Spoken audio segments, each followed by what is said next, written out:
Heinz Wilhelm Guderian was born on June 17, 1888, in Kulm, West Prussia, into a family steeped in military tradition. His father had served as an officer, and it was clear from early on that young Heinz would follow a similar path. But, unlike many of his contemporaries, Guderian was not just drawn to discipline and parade ground routines. He was fascinated by technology, mobility, and efficiency. While others clung to cavalry charges and trench warfare, Guderian, even in the 1920s, turned his attention to motorization and wireless communication. He devoured every scrap of literature on modern warfare he could find, particularly on the British and French use of tanks during World War I. Yet he saw more in these machines than mere infantry support. Guderian envisioned a radical new role for tanks: independent, fast-moving strike forces, relying not on sheer numbers, but on speed, surprise, and coordination. This idea quickly gained him a reputation, both respected and controversial, within the Reichswehr. His theories ran counter to the dominant military doctrines of the time. But Guderian wasn't just a theorist. He was also a skilled communicator. His 1937 book, Achtung, Panzer, was more than analysis. It was a manifesto. He called for streamlined chains of command, independent armored divisions, constant radio contact between units, and above all, speed. After the Nazi rise to power in 1933, Guderian found a surprisingly willing listener in Adolf Hitler. As long as ideas promised success, Hitler was receptive. The Wehrmacht began reorganizing around Guderian's concepts. Tanks were no longer seen as auxiliaries, but as the core of a new way to wage war.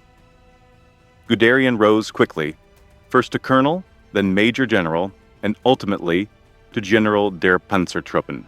But his rise was more than a string of promotions.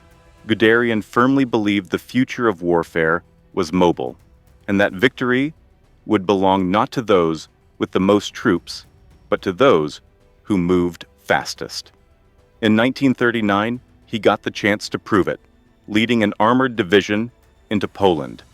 This was the first real-world test of his doctrine. And it worked. When the Wehrmacht invaded Poland in September 1939, Guderian was no longer just a theorist. He was in command of a real armored corps. His divisions broke through Polish defenses in mere days, bypassed fortified positions, and pushed deep into the country's interior. For the first time, modern tank formations were deployed with high speed and precision, tightly coordinated with dive bombers from the air and infantry support from the rear. Guderian called it mobile warfare. The world would come to know it as Blitzkrieg.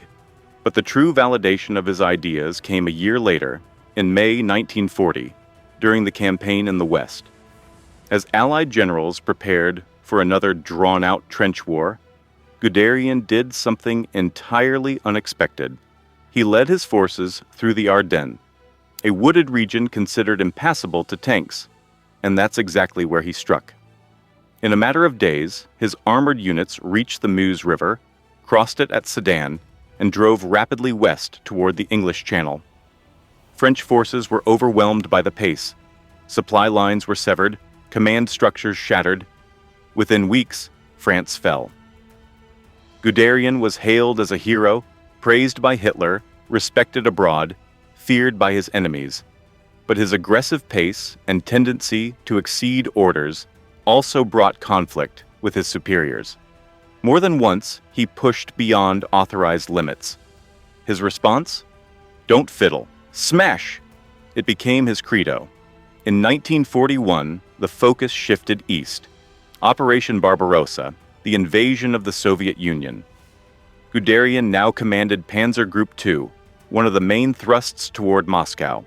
Again, he relied on speed, deep penetration, and surprise. Cities like Smolensk fell. Hundreds of thousands of Soviet troops were encircled. But soon, his doctrine hit a wall. The distances were greater. In December 1941, Guderian was dismissed. But that was not the end. After his dismissal, Guderian returned to private life. He wrote his memoirs, maintained contacts within the military, and closely followed the war. He blamed the Wehrmacht's decline on strategic rigidity, political fanaticism, and lack of professionalism. After the defeat at Stalingrad in 1943, he was recalled. Hitler, increasingly distrustful of his generals, sought practical minds, and Guderian, despite past conflicts, fit the bill. He was appointed Inspector General of Armored Troops, tasked with reforming training, equipment, and tactics.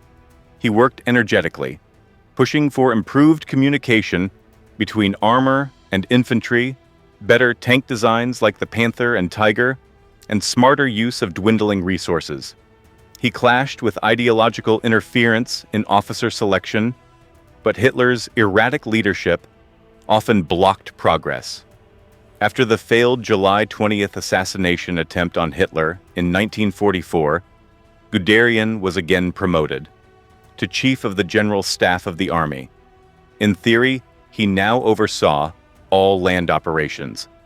In practice, his role was a tightrope act.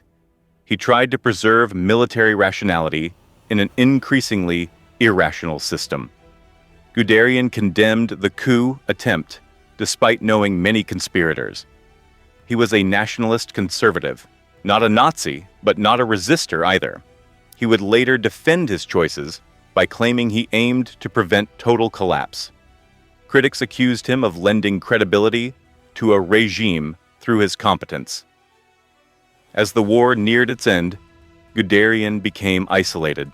Hitler no longer trusted anyone, intervened in every detail, and issued delusional commands. Guderian tried to orchestrate an organized retreat, what he called a controlled collapse, but it was too late. In March 1945, just weeks before Germany's surrender, he was dismissed for the last time. He spent his final days in Bavaria. On May 10th, he was captured by American forces. The war was over. The reckoning was just beginning. Guderian was taken into American custody and interrogated extensively.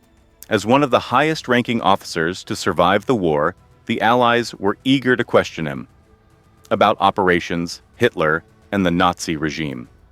Guderian proved to be a shrewd interviewee. He portrayed himself as a pure soldier, a professional who had never been a Nazi, who had avoided politics, and who cared only for efficiency.